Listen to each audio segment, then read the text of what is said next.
I love to do art, and here are a few examples. And I work in an art supply shop. So imagine my horror when I discovered all the animal products associated with art supplies. So let's get right into this. I'd like to discuss the pigments first. Most are not derived from animals. There are a few, though, that are. Number one, carmine. This is made from the cochineal beetle that's made by crushing this insect up. This dye is also found in red food colorants and cosmetics. Number two, the pigment called sepia. This is a reddish-brown color made from the ink of squid or scuttlefish. Number three, the pigment called ivory black. Sometimes it's called bone black, and this is made from charred animal bones. So any of the other paint that contains these three pigments would also not be considered vegan. That's about it for the pigments, so let's move on to the other products. Number one, rabbit skin glue. And that is exactly what it sounds like it is. It's used to prepare canvases for painting. And fish glue, it's used as an adhesive. Both rabbit skin glue and fish glue can be found in a product called gesso, and it's used to cover the canvas before painting. Gesso can also contain gelatin. Ox gall. That is a fluid taken from a cow's gallbladder and used as a common component of watercolor, but some brands now are using gum arabic instead. Ox gall also is now sold separately as a medium. India ink and Chinese ink both contain a binder made from shellac. Shellac is a resin secreted by the female lac bug. Oil pastels. They are frequently mixed with animal fat and wax. And of course, natural hair brushes.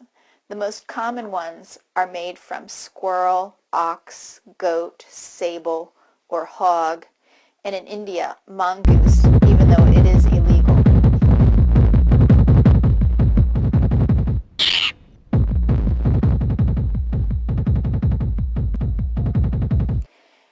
And brushes that use the quill from the feathers of ducks and geese are also used for natural hair brushes. This charming creature is the Siberian blue squirrel, quote unquote, harvested for paintbrushes. There are several brands of watercolor that contain honey that's used as a binder and a moisturizing agent. Examples of the types of watercolor that contain honey would be Emgram and Sennelier. Watercolor paper also contains animal-derived sizing. So what's a vegan to do? Well, Pentel makes animal-free oil pastels. You can avoid gesso by using Golden Brand Absorbent Ground or the Golden Acrylic GAC 100, or there are even recipes for making your own. You can use walnut ink instead of sepia. You can use Fabriano and Strathmore watercolor paper, which doesn't use gelatin sizing. Both Holbein and Daler-Rowney watercolor are animal-friendly except for the ivory black. As far as brushes are concerned, the use of animal fur is completely unnecessary as there are so many excellent synthetic brushes on the market. One of my favorites is the faux Kolinsky brushes. Of course, if you like DIY projects, there's always this. What we're going to do is we are going to make some human hair paintbrushes. We're going to need some twine. We're going to need some chopsticks. I really like the better quality ones, as you can see. And we need some of your hair that you managed to snag from the barber shop when they sliced all of it off. I will link the rest of the video below. The company called Colors of Nature is another source for vegan art materials, and an excellent blog on the subject is Vegan Artists, etc. And I'll link them both.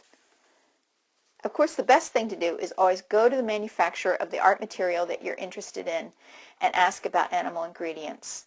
This will not only give you information about the material you want to use, but will send a message to the manufacturer that there's an interest in vegan products. We can have a vegan world, but we have to ask for it. Thanks for listening and watching, everybody. See you next time.